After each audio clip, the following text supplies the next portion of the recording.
I'm Rear Admiral Thomas M. Dykers, retired. Throughout the war, the Japanese were intent upon capturing one of our submarines to find out what new devices allowed our submariners to take such a heavy toll of their shipping. In May of 1943, the Japanese fleet was suddenly presented with just such an opportunity, and the Crevalle was the submarine they had within their grasp.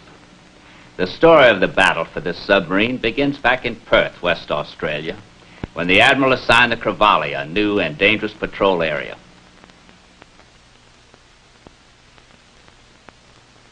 The story starts in early April 1944 in Darwin, Australia, with the USS Crevalle resting against the pilings of her Darwin wharf. Two veteran members of her crew had just been granted liberty ashore, torpedoman Edward Coates and torpedoman Frank Herndon. The officer of the deck was the Crevalle's executive officer, Lieutenant William J. Rue, a fine officer and intelligent submariner, but he had no way of knowing what would happen before the day was out.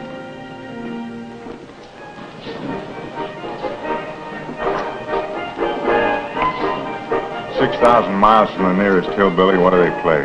Western music. You figure it. Kind of funny. That ain't all that's funny, Eddie. Yeah, I know. Me. You I can buy. I'm talking about your idea of relaxing. The facts of life, boy. Most guys, they finish a long patrol, they want to go out and howl a little, you know. Yeah. Well, I guess I'm just a wet blanket then. This does it for me. Just sitting? Sitting. Sometimes I don't read you, Dad. You're a lot of man in a torpedo room, but ashore you... Like I told you before, you're not my nurse. You want to go someplace, don't let me ruin it for you. No, you ain't ruining anything. Well, what I mean is take Karnofsky there. You think he knows anybody in a little place like Darwin? Not a soul. But he don't just sit, he knows how to live it up. 4 bits says he comes off with a date. No bet. Look, Frank, I like to sit around and take it easy. Let the other guys do the running around. Like in Fremantle, like in Brisbane. Like that.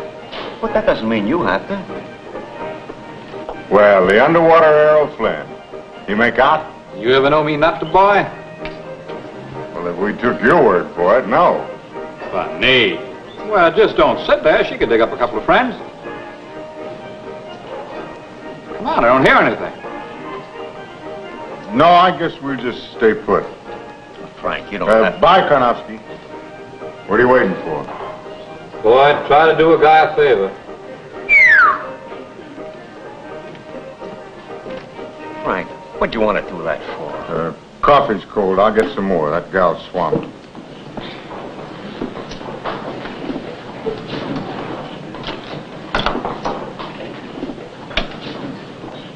Well, you don't mind, do you, buddy?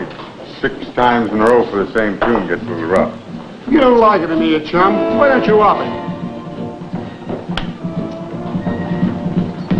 My money's as good as yours. You don't like my taste in music, eh? Like to do something about it, would you? We're out of line, mister. Knock it off. 2 coffees.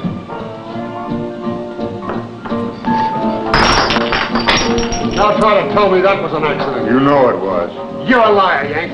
This is what happens to liars.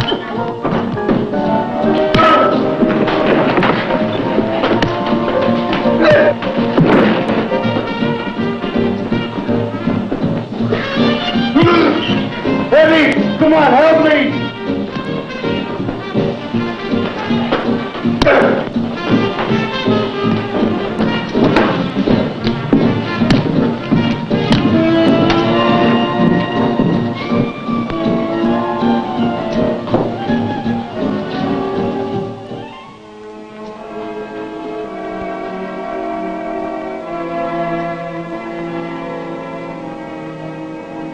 Got several versions of this fight. The bar owner claims Herndon started it. But Herndon and a couple of customers claim he didn't. And Coates here says he didn't. He was another eyewitness, at least at the beginning of it. That's right, sir. It wasn't Herndon's fault. Well, the bar owner's probably trying to protect his steady customers.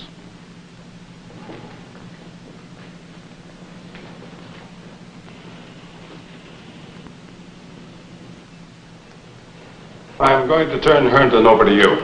Your responsibility. Thanks.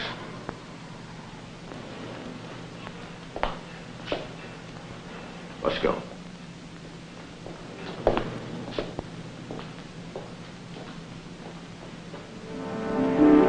"24 hours later, the USS Krivali had left the docks of Darwin well behind.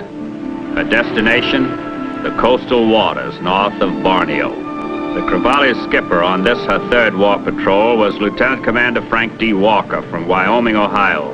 An extremely well-liked captain, his ability was second to none, nor his concern for his men. Permission to come on the bridge, Captain? Granted. I'm ready to take over watch again, sir. Did you check those Borneo coastal charts? It's a rough area. An important area. The Japanese have been taking a lot of oil out of Borneo. There'll be plenty of hunting. The hard way, Captain. Those tankers will be hugging a coastline where it's real shallow. That's the point. The Admiral wants those tankers forced away from the shoreline into deep water so our shots can get a crack at them. I know it sounds like the hard way, but it'll pay off with interest. We'll be working in less than 150 feet of water just to get that shot at them. Just so we get that shot. I'll relieve you now, sir. Oh, Bill, Yes, sir. some kind of a beef going on below? What makes you think that, sir? A reaction, a feeling? Nothing serious, just a little disagreement between a couple of torpedoes. Good. It's going to be rough enough outside the ship. Yes, sir.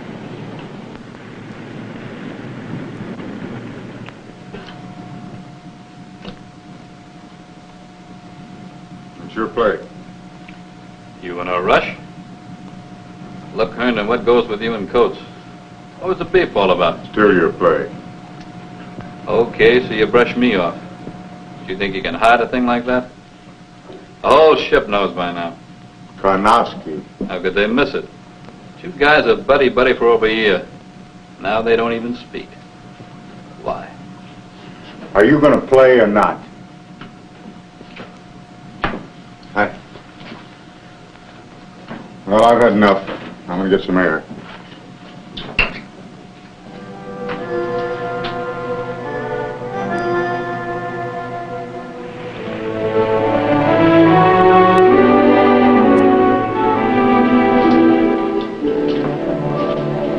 Herndon, I want to talk to you. Yes, sir. This thing between you and Coates, it's gone far enough. Well? We're just not speaking, sir. Every man aboard ship knows a beef when he sees one, from the captain on down. I want a happy ship, Herndon. This sort of thing doesn't help. Yes, sir. Herndon, did you ever stop to think how much guts it took for Coates to tell me he ran out on you that day in Darwin?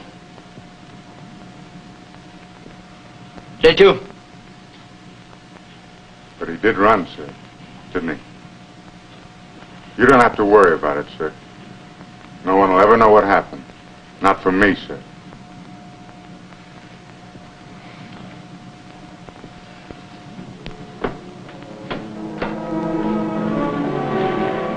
The Krivali had by now reached its assigned area of patrol off the Borneo coast. In the control room, Captain Frank Walker went over charts of the dangerous waters with his executive officer. And in the sick bay, pharmacist mate Leon Cully attended to a matter on a smaller scale. You ever made pharmacist, mate? Boy, you got a touch like a blackjack, Cully. So learn to use a wrench right. You're more dangerous than the Japanese. Hey, what's the latest with the Happiness boys? Herndon and Coates? Still the same. You know, I never quit Stan Mysteries. I'd give a month's pay to know what's behind all of this. You know, What? Wait a minute. They were buddy-buddy when I left the cafe. Then I heard there was a fight in the joint, and Herndon comes back all banged up. Coates, he don't even have a scratch. I just wonder. Stow it, Karnowski. The war's outside the ship. I told you. I can't stand mysteries.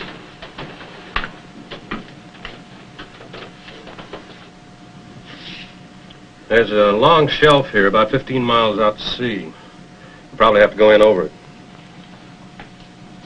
Come on, Herndon. You can trust me. Get away from me, Konofsky. Was that how it was? Coach take a powder when the fight started? You can tell me, Herndon. It's none of your business. Now forget it. So it was that way. Who would have figured it? Coats. Yellow. There won't be much of a chance slipping back into deep waters if we get boxed in by anti submarine vessels. Yeah, we'll worry about that when Captain, to the bridge. Captain, to the bridge. What's up, Walt? Smoke on the horizon, Captain. Clear the bridge.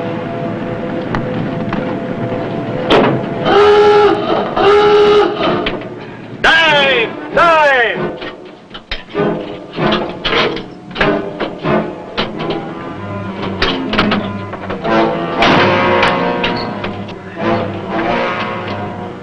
Stand by to dive. That's secure, sir. Take her down to 60 feet.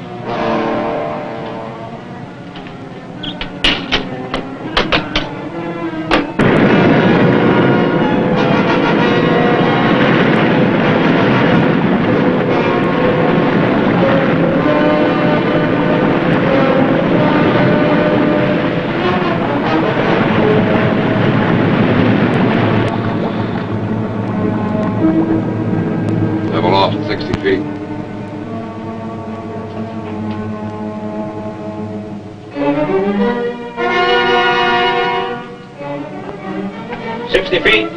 Up scope.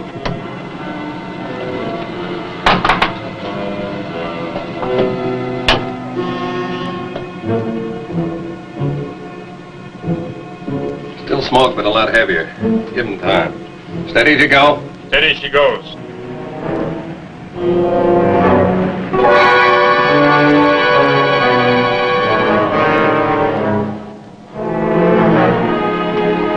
Down scope. Big convoy coming up from the south. Oil tankers? Big one's hugging the coastline. We'll have to go in the shallow water like we figured. Big patrolling escort? It looks like a convention. Make ready all torpedo tubes. Make ready all torpedo tubes.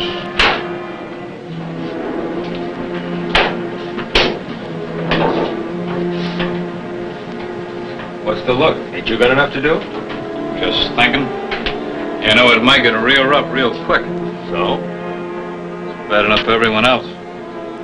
But I wonder what it's like for a guy who's yellow.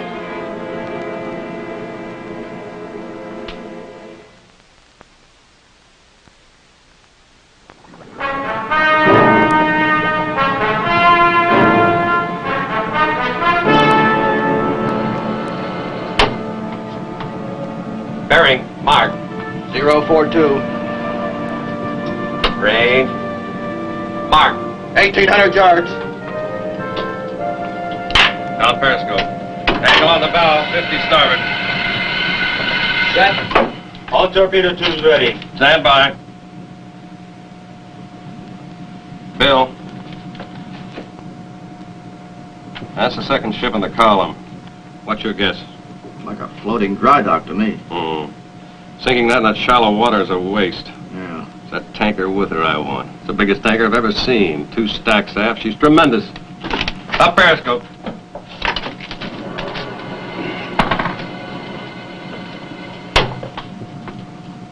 Big. She's as big as an island. Like that, Skipper? That's her. The Tona Maru, huh? Right. 20,000 tons. Converted whaler. That's a lot of oil. And I want it.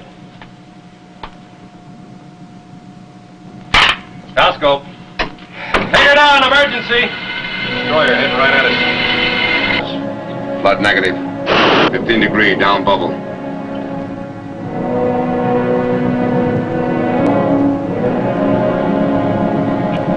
Level off at 100 feet. Turn on your speaker.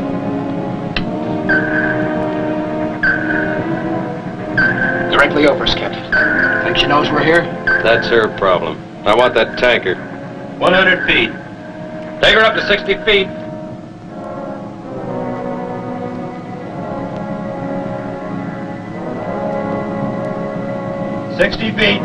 Up periscope.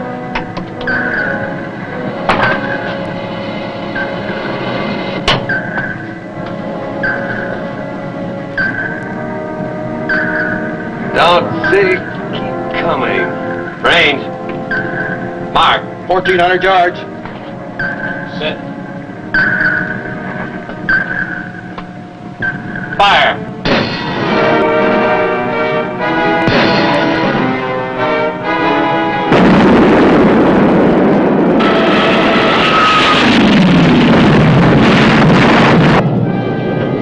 Two planes dive bombing our torpedo wake.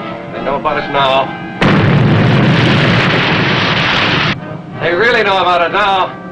Haven't hit amidships, middle of target. Haven't tore bow off. Commence torpedo reload.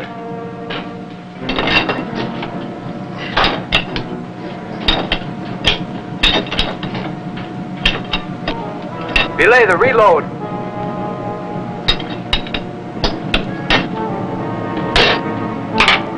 Take her down to 120 feet. Emergency. 120 feet high. Escort vessel coming fast. They're not guessing this time. Bring for depth charge attack.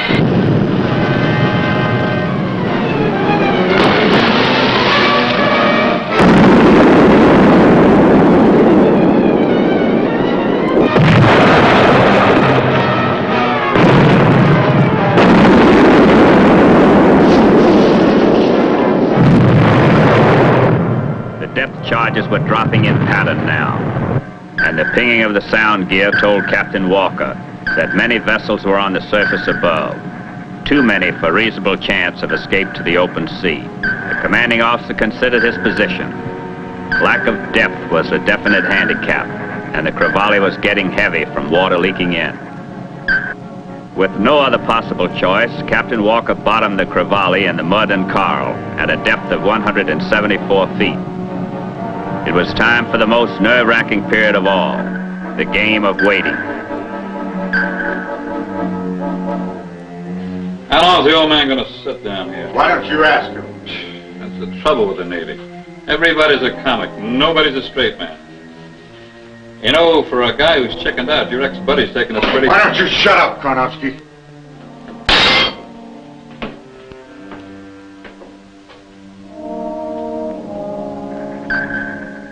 For more than an hour, the men waited in silence, hearing the pinging of the enemy vessels above, and hoping to sell the enemy the idea that the Crevalle had been sunk. The Japanese were taking no chances. They had located Crevalle and wanted to move her before water seeping into all of her compartments made her too heavy. The first step was to attach a line, and they lost no time in getting started.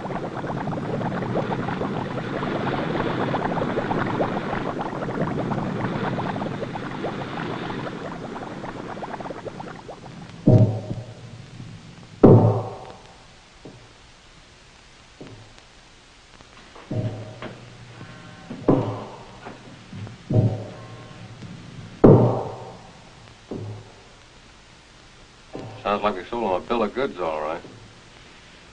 Too well.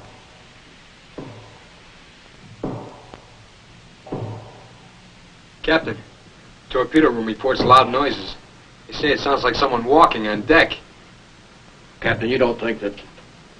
Better take a look through the boat, Bill. Let's just hope it is inside.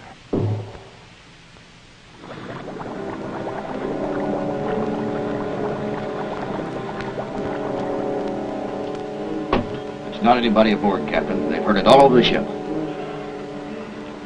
Then I guess we know what it is. It'll be easy for them to slide a depth charge down once they hook on to us. I think they'll want more than that. You mean drag us up? Be a big catch. U.S. sub, all that secret gear. Give them a lot of answers. Get ready to destroy all this secret matter, and an axe to smash sonar and radar.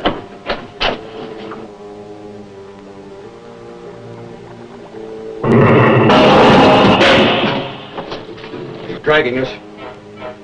Let him have his way, for the time being.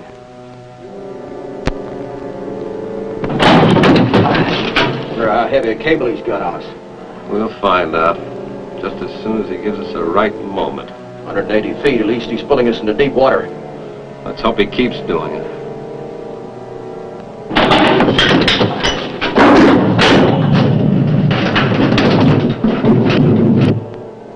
Eddie! Eddie! Karnowski, help me!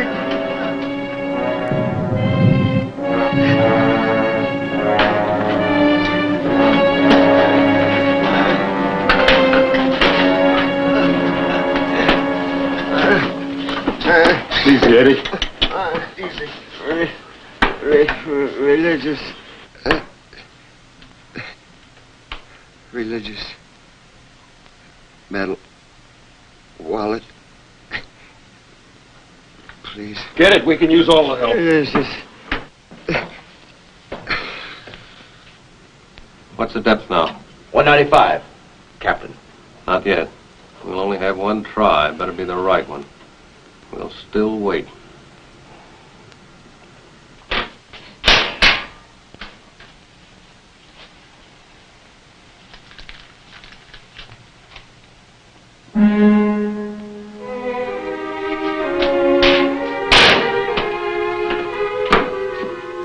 Passed out. Broken shoulder with caved-in ribs. Kind of pain to put an elephant out. I heard what he did for you. No guts? Man, you gotta be kidding. What's the clipping? About a guy the court freed. A guy that got pushed into a bar fight, hit back, and accidentally blinded a guy. Him? No wonder he wouldn't throw a punch. Who would? I got a lot of apologizing to do when he comes out of this. Depth. 200 feet. Let's see how good a hole he has. All ahead, flank. All ahead flank.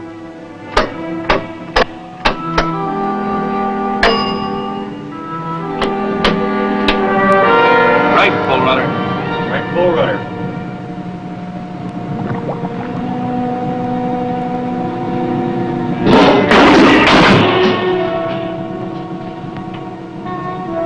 Let's get out of here before he can attach another cable. All ahead, full. I'd love to see that skipper's face when he sees the end of his cable. Yeah, that's his problem. Ours is to put distance between us.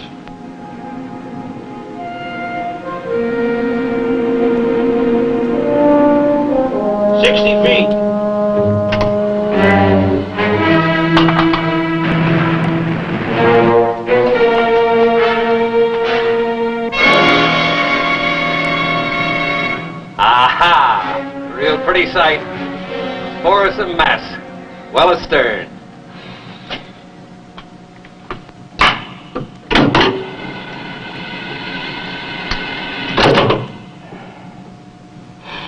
What is it? I was just thinking about that Japanese skipper. He's going to be a real mad fellow about now. Wouldn't you love to see the look on his face? I was thinking about happy fellas. 72 of them right here. Yes, sir.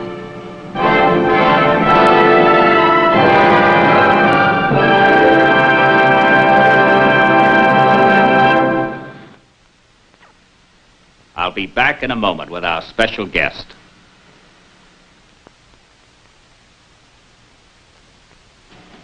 I'm very pleased to present to you the executive officer of the USS Crevalle on this patrol, Commander W.J. Rue, United States Navy. Bill, it's good to see you. Did the Crevalle succeed in driving the Japanese convoys back into deep water? Very effectively, Admiral. But there were other subs who helped. They did the same sort of shallow water patrols during that period. I imagine that the sinking of the Tonan Maru was the clincher. Must have been. From then on, the Japanese convoys plowed down the middle of the ocean. And that's when we shifted over to Wolfpack-style warfare. That's right. It was sure a nice, comfortable feeling on our next patrol, prowling the deepest part of the ocean in company with 2 other submarines. I don't remember it being comfortable, but it was profitable. And the Crevalle gets a lot of credit for giving the Wolfpacks plenty of sea room. Thank you, Admiral. Awfully nice, Bill. Be with us again when the Silent Service brings you another exciting submarine story.